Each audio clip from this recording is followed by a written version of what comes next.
Здраво, драги родители! Добре дојдовте на уште едно видео за свесното родителство. Во секое видео, кога станува збор за видеата од свесното родителство, јас изнесувам содржини од книгите на авторката Шефалица Бари. И поточно во овие видеа изнесувам содржини од нејзината најнова книга Родителска карта. И пред да почнам да зборувам за денешната содржина, за она што го содржи ова видео, би сакала збор два да спомнам за самата авторка Шефалица Бари. Таа инаку е по потекло од Индија и по својата професија е клинички психолог, значи докторирала на универзитетот, на Колумбискиот универзитет во Америка, и нејзината специјалност е западна психологија со источна психологија, значи интеграција на овие две, и западната психологија со источната филозофија, и со што нејзината специјалност на некој начин преку неа успева да ги спои на еден прекрасен начин овие два света и на исто така уште по прекрасен начин да ги долови во односот со своите клиенти и да му го даде најдоброто од овие два света кои што таа ги нарекува. Инаку таа има напишано 4 книги, од кои 3 се бестселери во New York Times. И таа по својата професија е експерт, значи 25 години е експерт во семејната динамика, исто така и експерт за личен раст и развој, и е интернационален говорник, каде што значи го предава свесното родителство во голем број градови низ светот и има изградено свој институт за свесно родителство. Сега да преминиме на самата книга Родителска карта. Таа е еден вид на родителски водич, меѓутоа е од значи стручна литература. И се состои, оваа книга е доста обемна и се состои од 3 фази, низ кои што провејуваат 20 последователни чекори. И сега можам да кажам дека сум дојдена до чекорот број 11. Секој чекор Шефали го му дава име. Овој чекор го нарекла "Активирајте го своето трето јас". И пред секој чекор интересно е што пишува стихови. Тие стихови претходно се едноставно предвесници на она што ќе се зборува, значи на содржината на самиот чекор, за она што ќе се зборува во самиот чекор. И чекорите се по својата обемност, некои се поголеми, некои се помали, значи некои можам да ги сместам во 3 видеа, некои или повеќе, а некои значи може да бидат само во 2 видеа. Наредно сега да ви ги прочитам овие прекрасни стихови од Шефали, и таа на почеток има и значи цртежи во нејзината книга, на некој начин кои што се поврзани со содржината која што ја дава во својата книга. Да ви ги прикажам овие стихови, додека значи можете да ја гледате и ова прекрасна слика. Офатена од цунамито на моето его и наштетував и ја уништував мојата љубов. И за возврат, дете мое, ти го наметнував стравот. Но кога ти би знаело дека немаш ништо со него, би сватило дека јас сум само таа, повредената од внатре, на која и треба заздравување, уште пред да те родителствувам тебе. Стиховите сам за себе зборуваат. И овој цртеж е значи еден вид како одговор на како да го заздравиме нашето внатрешно дете. И во претходните видеа, значи ово е еден вид на начин на кој што можеме да го одбериме, за да доприме подлабоко до нашите рани и болки, значи да се исцелиме. Медитација, меѓутоа, таа исто така, значи ги спомнува и молитвите, и ги спомнува и прошетките во природа, исто така спомнува и пишување во дневник и така натаму. Значи, само едно подсетување. Сега да продолжиме кон содржината на ова видео. Значи, насловот, да се вратиме на насловот, активирајте го вашето трето јас. Во оваа смисла, Шефали пишува во книгата дека причината за постојањето на нашето внатрешно повредено дете е поради фактот што нашите родители, додека ние сме биле деца, не успеале нас да не видат, не успеале нас да не испочитуваат или пак на некој начин не успеале да се изборат за она што навистина сме. И кога ние сме се обидувале како деца да бидеме автентични, нашите родители несвесно не потискале и не отфрлале. И така ние сме живеале со страв да не бидеме отфрлени, значи сме го избегнувале на некој начин тоа отфрлање од страна на нашите родители. Зошто тоа се случувало? Затоа што ние сме барале валидизација од нашите родители. Значи, тој копнеш за валидизација, за да бидеме видени, се јавува уште од самото раѓање на секое дете, на секое живо битие. Така, да, кај секое живо битие постои потреба да биде видено, да биде валидизирано од страна на своите родители. И меѓутоа, за да може ова многу добро да го објасни Шефали, таа ни дава еден пример од нејзината пракса со една нејзина клиентка која што се викала Сузана, и таа кога дошла кај Шефали, цело време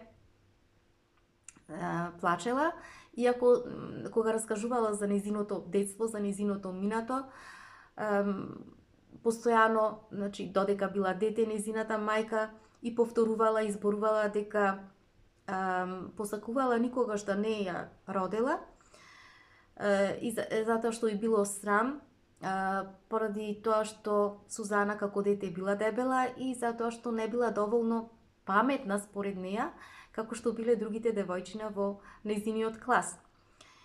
И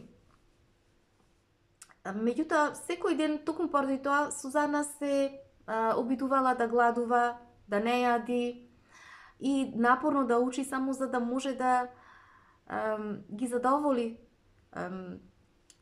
да ги исполни потребите на нејзината мајка, односно за да биде доволно добра за неја. И таа и рекла на Шефали, иако сум веќе во своите 30 години, не можам да ти кажам колку омраза се уште сум, со колкава омраза сум се уште исполнета кон себе за сите оние моменти и за сите оние начини на кои што не успеав јас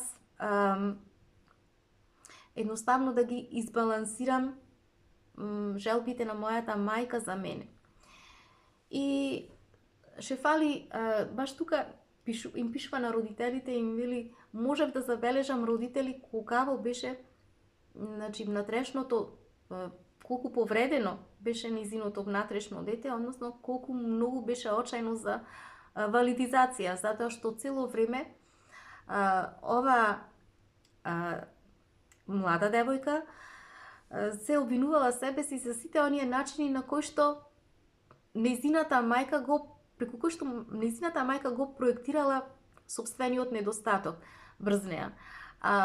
Во суштина така како дете и не можела да се огледа дека нејзината мајка била во својот сопствен недостаток, а не таа. Меѓутоа, бидејќи била како девојче, многу мирна, многу послушна, и таа верувала во се што ќе ја кажела нејзината мајка, и бидејќи често била лута, мислела дека се е заради неја. И си ја прибрала таа вина кај себе. И Шефали исто така пишува во книгата дека децата ова го прават. И им објасна на родителите, вели, видете родители, значи тие веруваат искрено на своите родители. Ако нивните родители се лути, често пати, или се разочарани од нив, децата по автоматизам веруваат дека тоа е по нивна вина.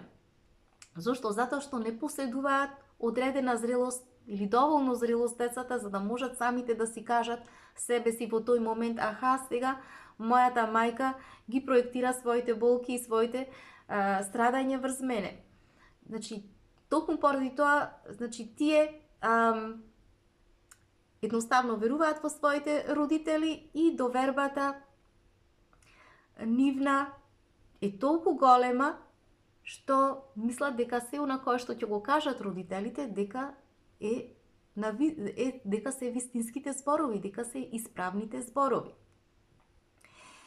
И за да се објаснува понатаму ние, значи да се заштитиме како деца од ова родителско одбивање и за да дојдеме до потребната валидизација која што ни е потребна, ние сме создавале его маски кои што во суштина представуваат нашето измамничко его.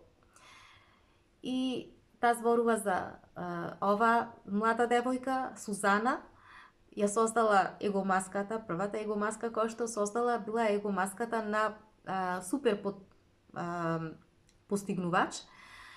Меѓутоа, таа долги години работела многу напорно само за да може да ги оствари жалбите на нејзината мајка, да ја добие таа валидизација, која што толку очајно ја барала.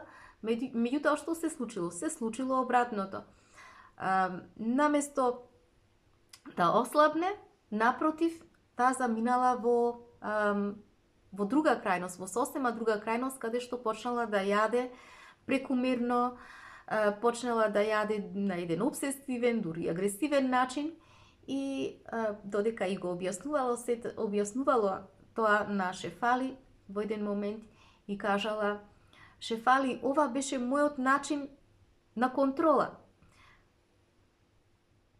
Знаете, јас ако и го дадев моето тело, тогаш што ќе останеше за мене?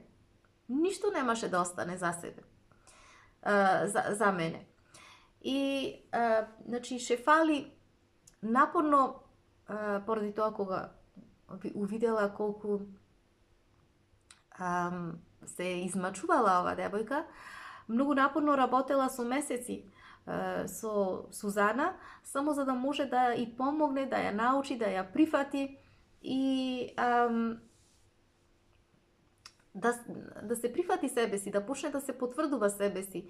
И од сета таа работа, таа сватила дека мора кај неа да создаде, да изваја една нова личност, со едно целосно ново чувство, од која што ќе може да се ослободи од тоа лажно, од таа лажна личност, од тоа лажно јас, која што очајно ја барала валидизацијата на својата мајка. И таа понатаму пишува, вели, замислете сега родители една работа, замислете да сте имале родители кои што свесно ве родителствувале, замислете да сте имале родители кои што би ве прифатиле такви какви што сте и замислете што би се случило тогаш. Тогаш никогаш не би сте имале потреба да барате валидизација. Значи, никогаш не би имале потреба на некој начин да страдате, да имате болки и страдања. И затоа таа им објаснила понатаму дека на родителите дека на вистина децата премногу страдаат кога родителите се во своето его. Кога премногу се во своето его. И зошто? Затоа што тогаш родителот не е во контакт со вистинските чувства. И кога е така, тој не може да ги види вистинските потреби, емоционални потреби на детето и едноставно се оттргнува и ги отфрла вистинските, автентичните искуства на своето собствено дете. И таа вели, мисијата на егото е токму тоа, да го заштити повреденото дете. И по секоја цена, и во таа улога, егото воопшто не се грижи дали ќе го повреди вистинското дете. Што ќе му направи на вистинското? Воопшто не се грижи за тоа. И поради тоа таа вели, значи му пишува на родителите во книгата, дали можете да замислите, родители, како ние би ги третирале нашите деца доколку не би имале его. Доколку не би носеле его маски. Дали можеме да замислиме какви родители би биле кога не би имале егоични реакции? Епа тоа е она кон кое што ќе не носи нашето исцелување, нашето заздравување. Меѓутоа, тоа е она кое што допрва треба да следи, кое што допрва треба да не научи Шефали во нејзината книга. Од овој чекор па натам. Меѓутоа, таа вели, мора да потребно е да знаеме едно нешто, еден трик кој што Шефали и текако може да ги разбуди родителите, во смисла дека да разбереме дека нашето его го регрутира или го ресоздава еден тивок и таен шеф. И тој шеф не функционира самостојно. И прашува родителите, кој е тој шеф? Тој шеф е нашето внатрешно дете. Значи, се додека нашето внатрешно дете лежи таму длабоко, закопано, повредено и рането, нашето его ќе биде секогаш на повик за да го заштитува нашето внатрешно дете. Значи, да ги заштити во суштина нашите вистински чувства. Затоа што нашите вистински чувства се испод тоа наше внатрешно дете, повредено дете. Значи, тоа преку егото го повикува егото за да ги штити тие вистински чувства, односно болките и страдањата на внатрешното дете. И кога ние што треба за да се излечиме вистински, што е потребно? Потребно е да одиме до сршта на нашите прашања. А тоа е прашањата за нашите болки, за нашите страдања, за нашите стравови на нашето внатрешно дете. И кога ние ќе се погрижиме за тоа нешто, за нашето внатрешно дете, по автоматизам се погрижуваме и за нашето его. Значи, колку повеќе внатрешното дете се чувствува дека е негувано, дека е згрижено, толку повеќе внатрешното, толку повеќе егото ќе сака да се повлекува. И овој чекор, 11 чекор од оваа книга, Родителска карта, е токму за тоа, за исцелувањето на внатрешното дете. Сега, за да разбереме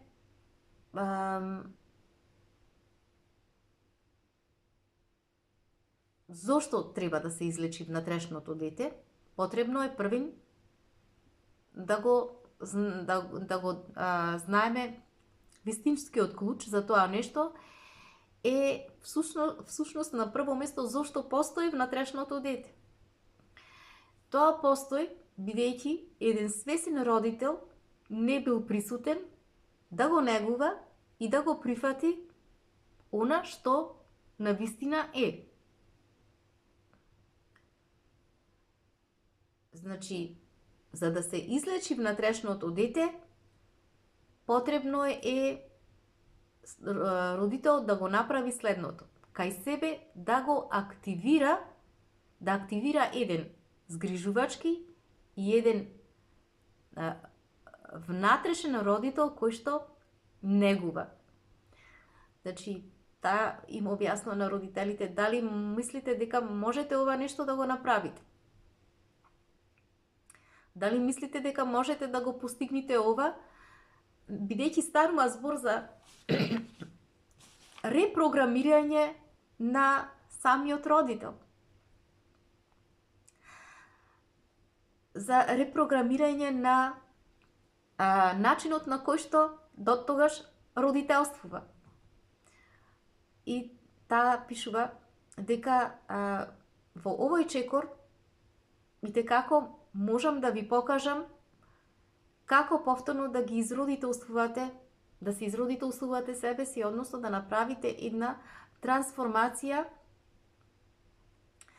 која што ќе биде многу моćна. Значи да се промените себе си, да ја промените својата свесност во една насока која што ќе биде многу моćна за вас и за вашите деца, и која што ќе ве носи во една повисока свесност.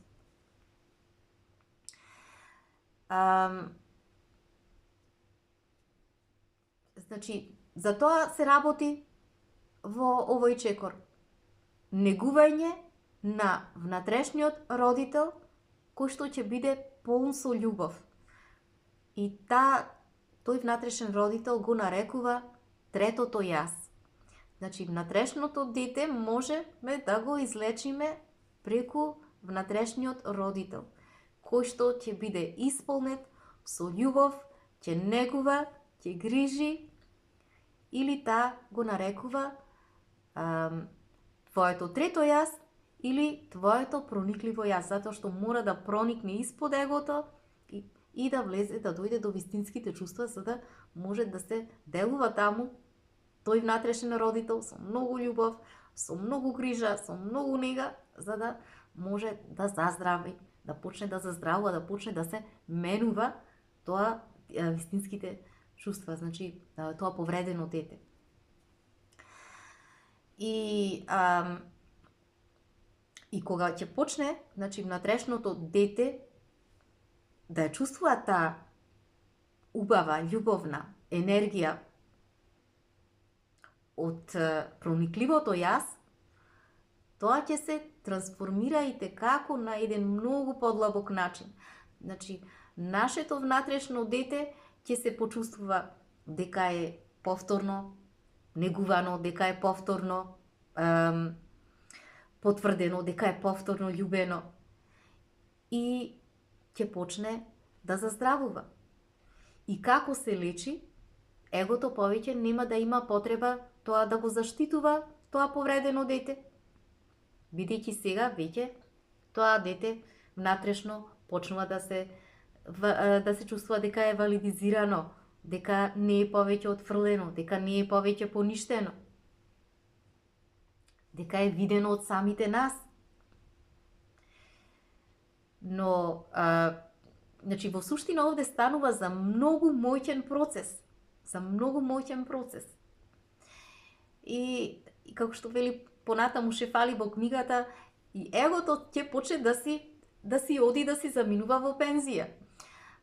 Затоа што, значи, тоа самото ќе чувствува дека се случуваат одредени промени кои што каде што внатрешното дете повторно се враќа во состојбата во која што треба да биде, меѓутоа се разбира дека егото тоа нема да го направи веднаш, нема да исчезне веднаш. Зошто? Затоа што прво тоа ќе го тестира тоа проникливо јас, да види на вистина дали сме ние тргнати по патот на исцелувањето. Затоа што егото е на вистина многу тешко да може да не излежи. Тоа постоело од самото детство, значи со нас со децени екзистирало во нас со децени, така да тоа лесно не може да згасне без да ја тестира моќта на третото јас. Меѓутоа, тоа го прави за да може тоа да си даде на себе си доказ дека ние на вистина сме сега во добри раце.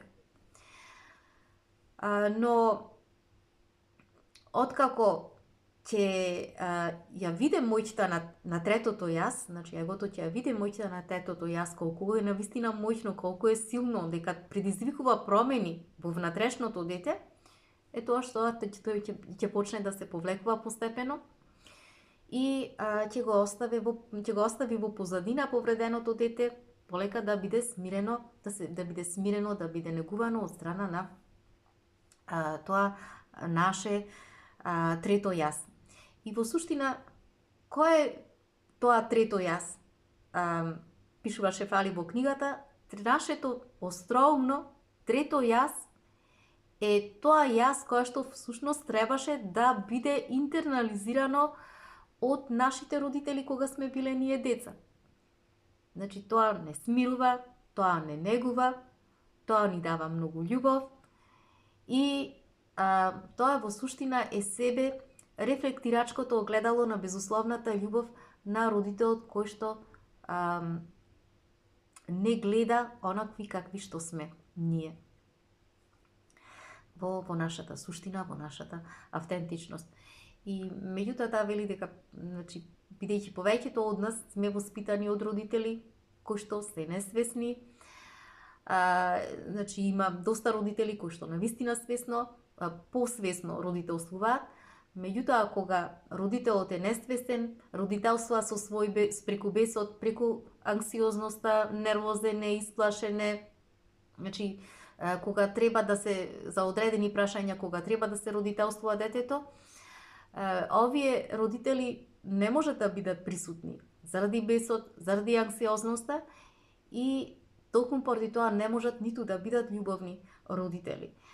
Во најголем дел,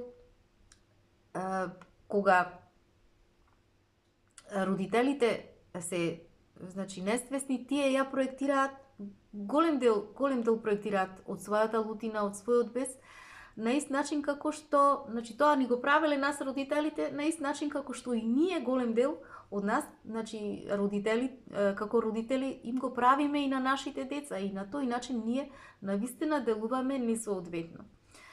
Меѓутоа, преку овој чекор, и текако може повторно родителот да почне да делува, значи да создава нови делови од себе, делови кои што ќе подразбираат љубов, кои што ќе подразбираат грижа, кои што ќе подразбираат едно негување за нашето внатрешно јас и на тој начин одново да се преродителствуваме себе си, да добиваме една нова свесност во насока која што ќе подразбира многу љубов, многу грижа и многу нега за самите нас, за она што е во нашата душа.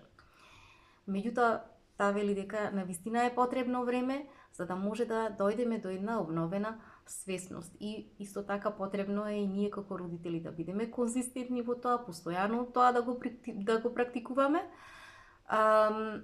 за да може тоа нешто да се консолидира, односно да се зацврсти кај родителот, тоа активирачко трето јас.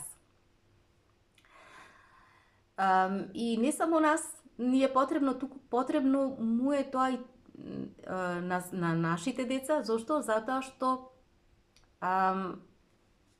ние потребно е да развиваме еден нов дел кај нас, кој што ќе подразбира и една нова динамика во односот помеѓу внатрешното дете од една страна и помеѓу тоа лажно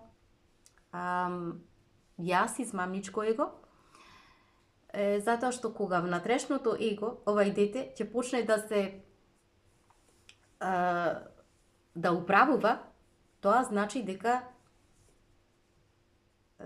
под влијание на новото трето јас, тоа значи дека и текако егото ќе почне да се смирува, а кога егото е смирено, тогаш родителот може да пронајде мир во себе, а исто така да пронајде и мирот во односот со своите деца.